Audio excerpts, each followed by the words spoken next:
Hello, everyone, and welcome to the check-in. You'll see I'm joined by two familiar faces today. We've got Steve and Damian. Hello, chaps. How are we? Good afternoon, Leo. Great to be here in person. Love it. Indeed. Yeah. Now I've got the microphone. I can talk. Yeah, very good. Thank you. Our second time, I think, Steve. Well, definitely our second time. Second time recording here. You let me use the space when I first moved. Do you remember? I do. You like this office, don't you, Leo? I do. Yeah. I do. I didn't have Wi-Fi at the time. It was really nice. Except I kept showing up and then it got weird, didn't it? It's great on a sunny day like today when you can look out the window over the sea and, yeah. That's what Brighton's all about, if you can get it. 2 days a year is perfect. All right, guys. So let's get into it today. I'm going to start by talking about a topic that's hot for us at the moment, which is the World Cup. We're all big football fans. Mm-hmm.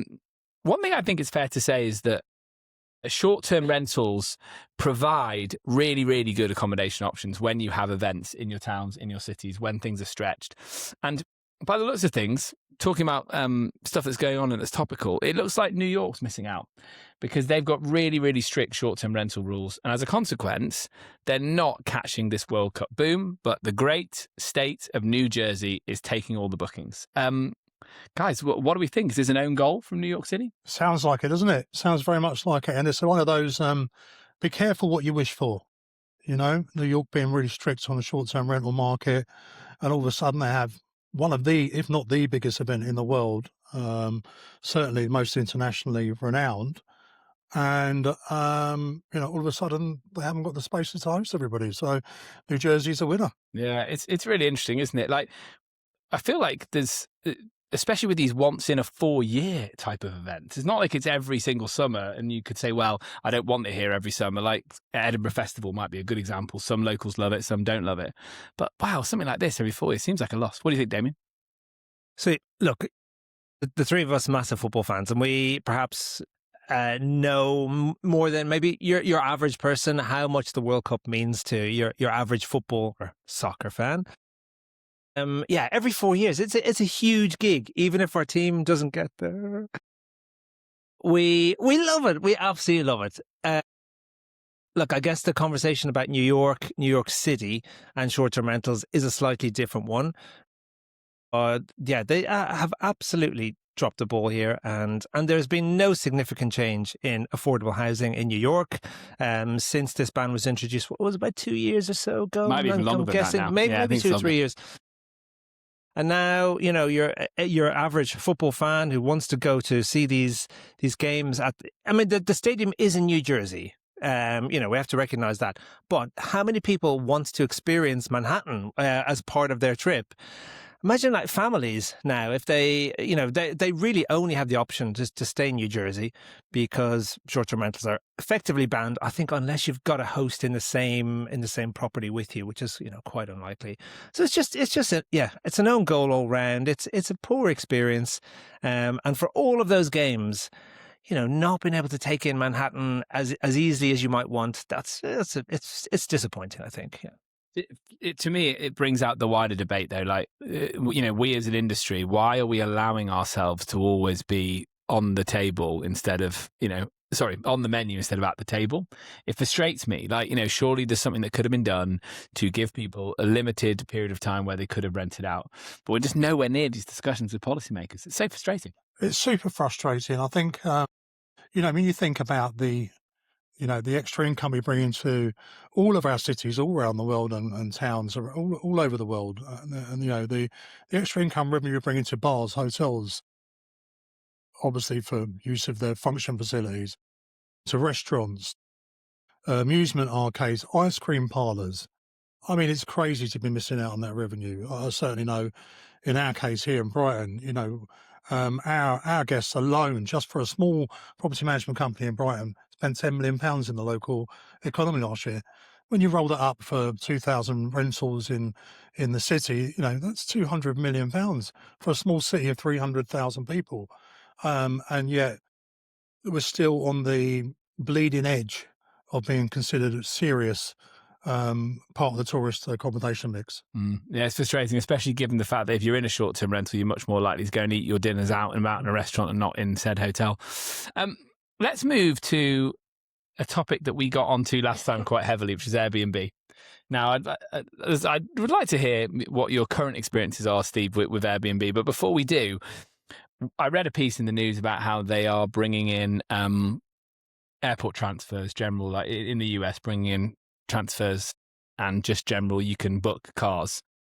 And I found the news initially very disappointing, that here we are and people looking for this next great bit of innovation from them. And that's all they could come up with. And the question I wanted to pose before we go on to just like what's going on at Airbnb at the moment, what's it like being a host, working with them, is are they going a bit stale? Is it all going a bit boring? Look, they've definitely got to innovate a little further. I'm not sure that's the right route. Being the Uber of short-term rentals is not really I'm sure they wouldn't class it as that, but that's basically what it is. They're taking the peak bit of business out of Uber, which is airport runs, and trying to monetize that. It's not very exciting, is it? But there's plenty more things they can do. But they have to stick to the knitting, and I think they've lost their way with that a little bit over the last 2 years. My relationships go back 11 years with Airbnb. So, an early adopter in the UK as well. Great relationship with them as a partner, as I've spoke to you about before.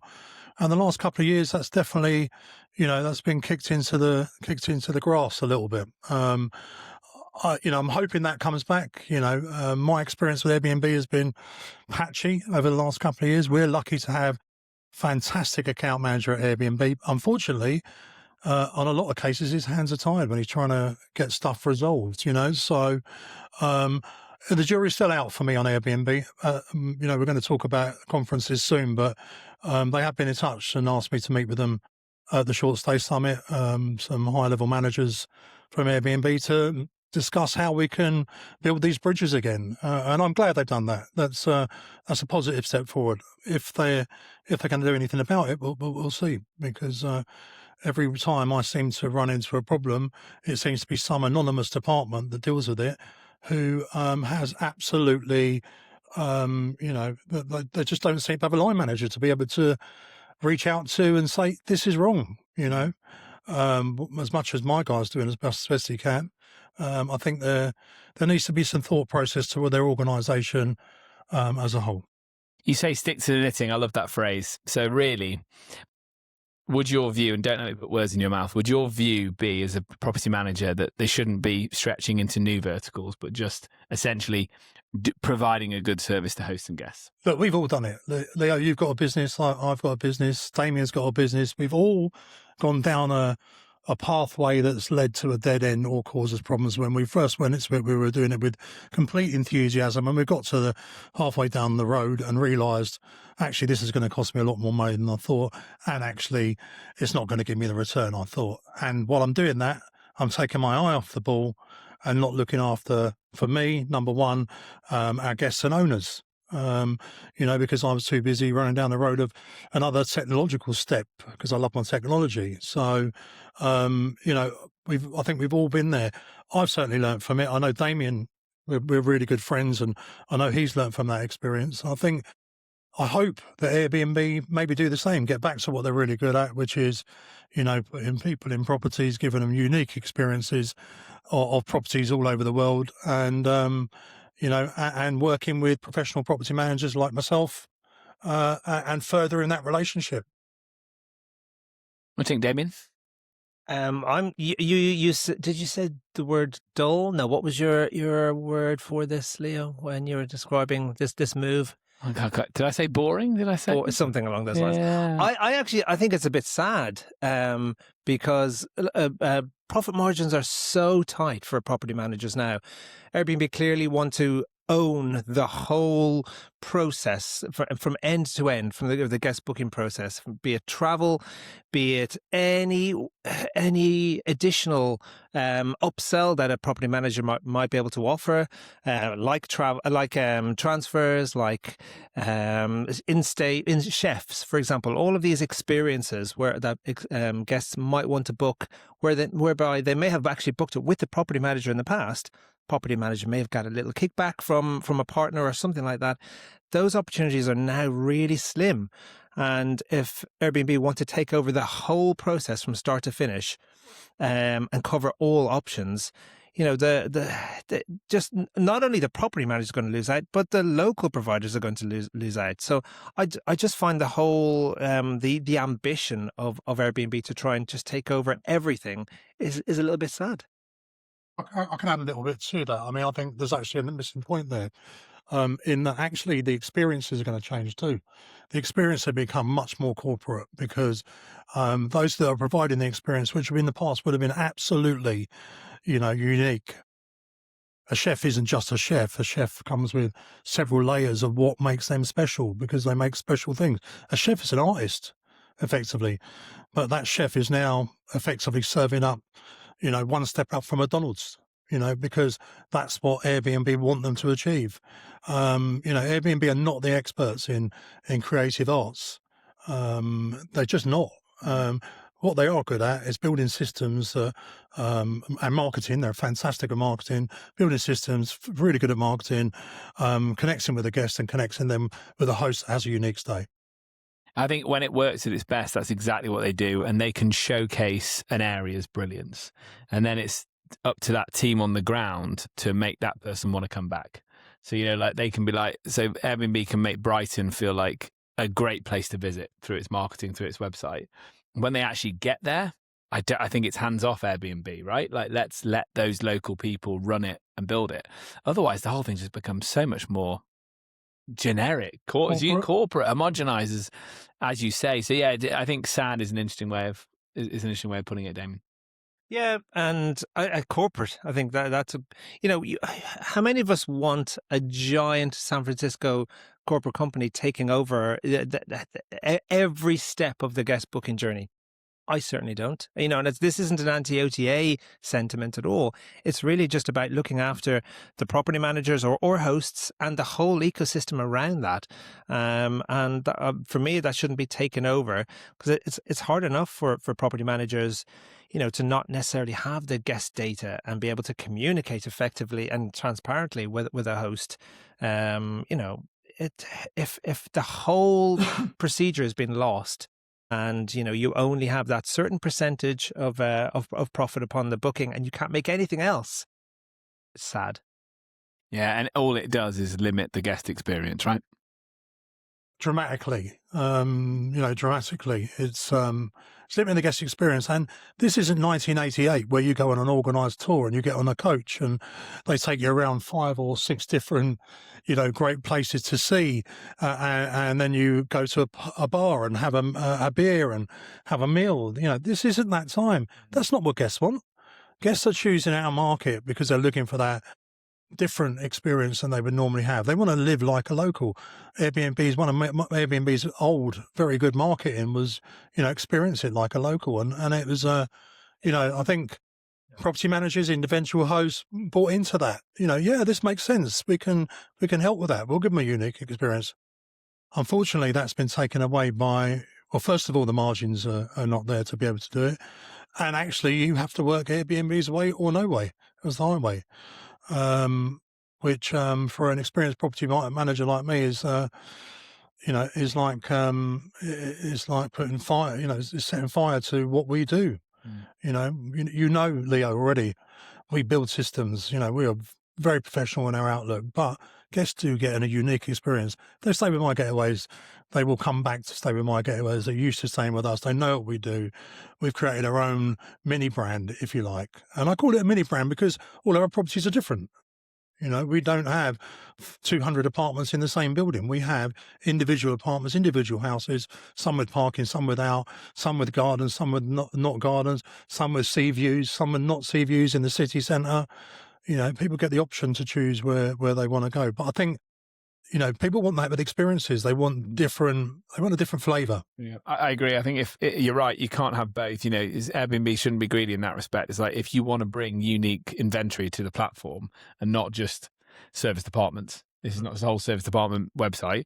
You have to accept they have different ways of working and you have to allow for that. And the best way to allow that is to get out of the way and let them talk to their customers, right? But why are they adding these extra things on Airbnb? Is it because they're looking for new ways to find money, or is it because actually their core is to make as much money for them as it used to? We don't know the answer. Yeah, I agree. I think it's a really good question. My gut tells me it's about trying to also play in the guest loyalty space, right? It's trying to, I think they are worried increasingly that the guests can just come back and book with My Getaways the second, the third, the fourth time, and then where does that leave them? So it is a play for, well, if I'm threading myself around the experience and I'm your in-stay concierge, it gets harder to book without me, right? We could talk about this one all day, couldn't we? I really like this one. Days. Yeah. This is fun, isn't it? It's good. We should do this with a beer in our hand. That'd be nice, wouldn't it? Indeed, yeah, I totally agree. Good, wouldn't it? Yeah. We could do it in about 20 minutes. Yeah, I've got the car anyway. I've got the car. Sounds better when you say it. Got the car is the truth. Damian, this year we've tell us about which scale events you've already had, what's coming up, and crucially, what's different, what's being talked about in the room now as opposed to what was being talked about a few years ago. I don't want to go too much down the AI route because obviously people are just quite obsessed with AI. And namely Steve.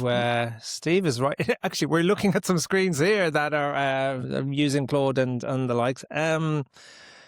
But that is that is the biggest trend at the moment. But look, we're seeing other topics that have been spoken about in the past, like say revenue management. Always something that property managers have in common. But something that's really interesting is the how property managers, what I'm seeing is they're not just relying on dynamic pricing and setting it. It's involving a revenue manager now as well. And just seeing like some of these tools don't necessarily work for themselves. We really need to be a part of it. I know, Steve, you've had revenue managers working with you, well, for years now. But I see that across the board. Direct booking strategies are always important. We kind of see similar things really over the last couple of years. I'd say AI is probably the biggest change. But yeah, we've had scale Central and Eastern Europe last week. That was amazing. That was so good. It's great to see our partners and property managers in Bulgaria, but across that whole region. We met so many from Czechia, so many from Poland. And just the enthusiasm to embrace and take on these AI products and just talk about it and learn is just so rewarding to see. So it's great. Yeah, I love it. And obviously we'll all be together soon for Scale UK. And you've got you said you didn't want to talk about AI, but you've got a whole day dedicated to AI. Yeah, we do. Yeah, we've got the Scale with AI in Brighton on the 9th of June. Yeah, really because it was starting to take over most conversations, and we thought, we can't have every session in Scale UK, speaking about or loosely focusing on AI. So we said, let's dedicate one day, the day before, the 9th of June, to AI. Got some amazing speakers coming. Several from the US as well, and Canada. Graham from Sykes is going to be there. So, and your good self, Steve. So it's going to be fascinating, and we hope really a pioneering day. Right, I'm going to stand outside. I haven't got a ticket, but maybe someone will let me in. Steve, my friend, we have to talk about AI. It's never been a time that I've been involved in the industry where things are changing so rapidly in the day-to-day of being a property manager. Can you give us a little bit of a flavour of that when it comes to tech stack, how you're thinking about your systems? I know you've always been someone who doesn't buy a load of technology, right? You tend to build it yourself. Yes. So for you especially, this is like you're a kid in a sweet shop right now, right? Absolutely. I mean, I'm trying to embed it into AI into all nooks and crannies of my team, but there's some stuff happening out there at the moment that could have only have happened in the last 3 or 4 months at most. We are at the bleeding edge of some of the new technologies. It's really about having conversational layers across the top of your existing systems. For instance, we're playing and beta testing a toy called Sidekick at the moment. And this Sidekick from the guys at boringhost.ai, these guys are looking at adding a conversational layer to your PMS, for instance. And you can actually have a conversation with your own data. But you can have it in a conversational way, not just send me a spreadsheet of this or download me a CSV so I can analyze. No, analyze the data for me and tell me what I should be looking at here. This is the next dimension of AI as far as I can see it for our sector, is adding these conversational layers on to your existing tech stack, which we've done with our own self-built PMS. with voice agents, and WhatsApp agents have been around for a long time. Some great companies in the space that have boomed particularly have been, groundbreaking in adopting AI and adding that to their PMS, and they'll definitely be adding conversational layers to it. But that really, for me, is the next step. But from our point of view, actually training your voice agents for your guest-facing or voice agents, and there isn't many out there doing it at the moment, to actually understand what the guest is saying, empathize what the guest is saying, like a human being, but like a human being that isn't having a bad day, 24 hours a day, 7 days a week, is absolutely gold dust. When I think about our engagement and how much AI is lifting within a very few short weeks on the voice agent, I think we're about 5 or 6 weeks in now. We're hitting, just on voice alone, 70%, but our overall communications, 92% we're hitting now are being handled by AI, a first port of call. And actually, in most cases, they're wrapping up the conversation too. That's fascinating, isn't it? And you played something to me when we had a drink a while ago, and it was in its early stages. Can you just give, just for the people at home, just what does the guest do to access it? Like how does that work for them? What do they see? Well, let me ask you in a very AI way. What do you think the guest has to do to access it? So I would imagine that they are reading something in their house rules that gives them a phone number to call. Is it like that? Or let's go well further back than that, in the guest journey. Let's go back to the guest has just booked. The guests are getting information sent to them via AI with a WhatsApp number straight away, so they can call or they can text that WhatsApp number. That's our communication tool. So right from the second that the guest has booked, they've got a line of communication to us. Let's say the guest, which most guests, as any property manager anywhere in the world will already know, you can send as much structured data as you want to a guest. You really can. You can send them millions and millions of emails and lots of text messages.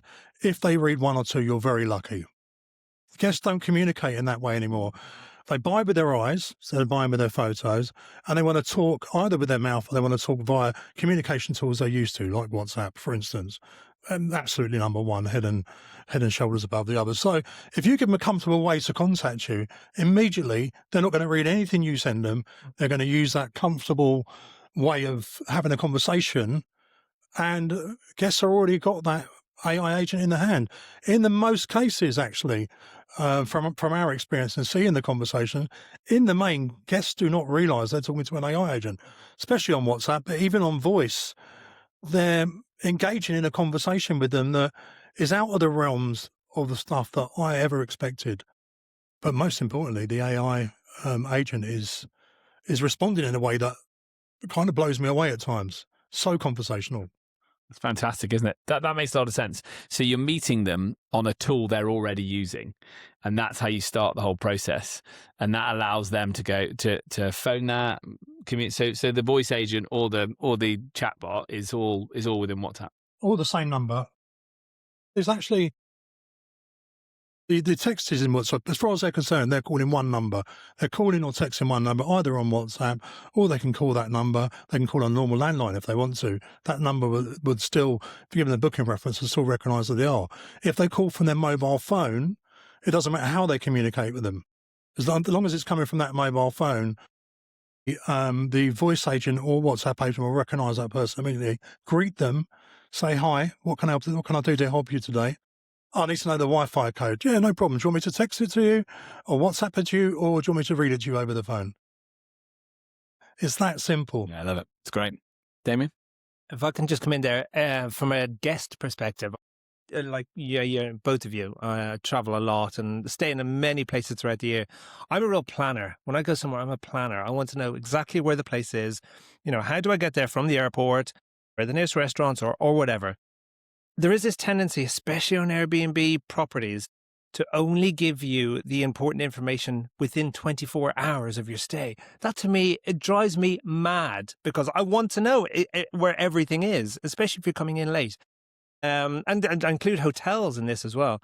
So for me to have that a point of contact to ask any question I want about the property, that I know I'm going to get that answer when I need it, and not have to wait for this procedure whereby it'll be sent out 48 hours, 24 hours prior to the booking. I would love that. And, I'm not relying on having maybe to find a document somewhere that might be hidden. Couldn't agree more. Couldn't agree more. It's the idea that you don't know where it is. Yeah. So was it emailed to me? Am I supposed to log into a portal they're using? Where am I? What am I doing with it? The idea that it's in one place and I can communicate with it. Plus, it's funny, isn't it? Because we talk about the use of AI and you think about systems and automation, but really what you've just described there is a much more natural way for a human to want to communicate. Yeah, Talk and be like, can you tell me this? Can you help with this? Oh, I've just thought, actually, it's my wife's birthday. Can you, that sort of thing is much more normal for us than, oh God, which fucking email was it? I've got to rifle through this, rifle through that. Like, it's interesting. It's all about that. Immediately, as soon as you book with us, you're going to get that WhatsApp number, and that WhatsApp number you can call, you can phone, you can ring the office number if you want to. All of them are connected to your number, so that's how we qualify. We know who's booked. If you've got 3 or 4 different people in your party, you can say, hey, you can call them and say, hey, can you add my friend John, please, to the booking? His number is, XXXX, and yep, it's no problem, Steve. That's absolutely fine. We'll add that to the booking. Next time John calls in, John will be able to do exactly the same. Not just you being able to communicate with that booking, but anybody in your group that's been qualified by you, because you're the lead booker. You paid for it at the end of the day. Yeah, I love that. It's great. It's called a conversational layer, but these conversational layers for now are the future. But AI moves so fast. Who knows where it'll be in 6 months' time? Trying to ride the tiger, aren't we? Brilliant. Well, look, let's call it there, because I don't want Damian to feel like, we want to encourage people to come to Scale with AI on June 9th to get the real power of Steve's brain, don't we, Damian?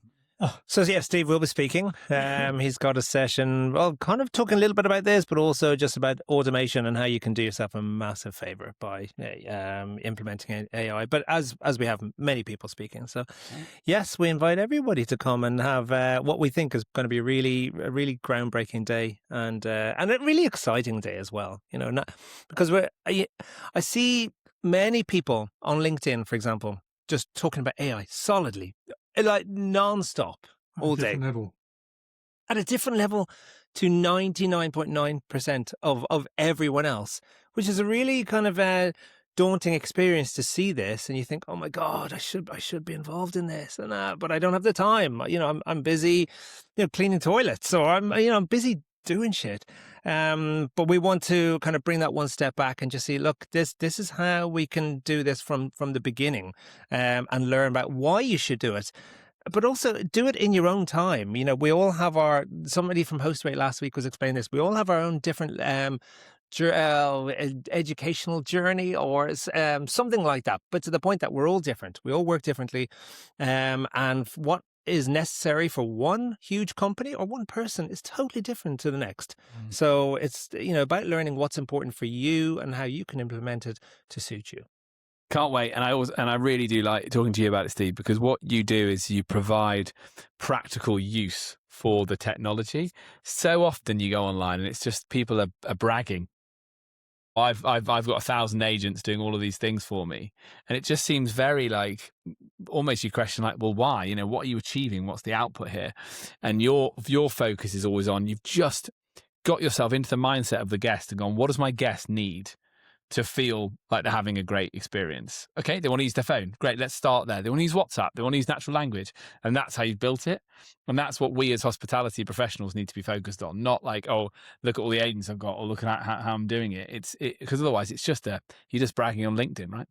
Oh, I think there's definitely an element in that. I think you need to, as Damian's saying, for Scale AI, which is in my hometown, which I'm really pleased about. But with Scale AI later this year, it has to be about bringing it back to what you're actually using it for. What's the real world scenarios here? And in the room, I would hope that nearly everybody in that room is going to be property managers. So I would hope the property managers on the stage, like myself, certainly won't be going over their heads with it. I'm going to try and ensure I only have one way of doing it anyway, and that's actually finding practical uses for business tools that actually make my guest's life easier, my owner's life easier, and my life easier, and my team. And I give them a better experience. I mean, that's what it's about, really. It's trying to get at 3 o'clock in the morning, you're not going to get a happy guest support person, doesn't matter where you are in the world. You're not going to get that. And I think taking some of that off their hands and making it easier for them means my team, and I haven't taken away any of my team from AI, by the way, can focus on much nicer stuff and much less repetitive tasks, because humans aren't good at doing things repetitively. What they're good at is hospitality. And my team are getting used to being back in hospitality. And when there is a problem with a guest, they're a lot less stressed about it because they can deal with it a lot easier. Yeah, I love that. Love that. Guys, let's wrap it because there's a great Brighton sunset coming, so we should all go and get a drink. Thanks, guys. Good shout. Thanks, Leo, as always.